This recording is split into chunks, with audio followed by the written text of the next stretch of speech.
حضرت عمر رضی اللہ تعالی عنہ وہ ہیں کہ میرے حضور نے فرمایا لوگوں جب نیک لوگوں کا ذکر کرو تو میرے عمر کا تذکرہ ضرور کیا کرو۔ میرا عمر وہ ہے کہ جب وہ ایک سمت سے آ رہا ہو، ایک گلی اور بازار سے آ رہا ہو تو شیطان بھی آ رہا ہو، عمر کو دیکھ کے راستہ تبدیل کر لیتا ہے۔ حضرت عمر رضی اللہ تعالی عنہ کی طبیعت کے اندر جو جاہ و جلال تھا، طبیعت کے اندر جو سختی تھی، وہ اسلام کے اندر آ کر بھی قائم ہے۔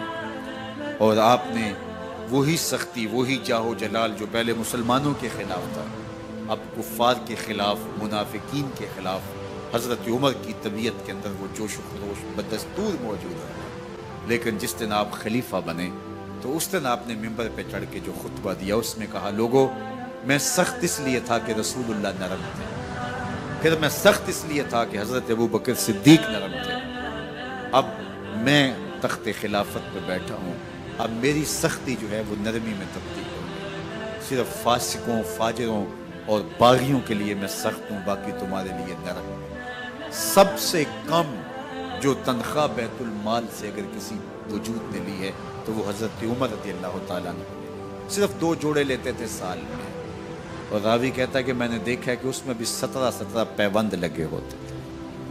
حضرت عمر رضی اللہ تعالیٰ عنہ کا طرز زندگی، آپ کا انداز معاشرت اور آپ کا انداز خلافت، ہر لمحہ آپ کی زندگی کا اٹھا کے دیکھیے کتنی مرتبہ قرآن حضرت عمر کی رائے کے مطابق نازل ہوا۔ اللہ تعالیٰ جل شانہ نے ان کو صاحب الہام بنایا تھا۔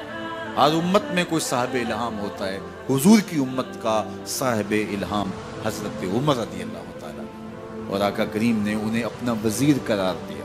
فرمایا میرے 2 وزیر آسمانوں میں ہیں، 2 وزیر زمینوں میں ہیں۔ آسمانوں کے وزیر جبرائیل اور میکائیل ہیں، اور زمین کے وزیر ابو بکر اور عمر رضی اللہ تعالی عنہما۔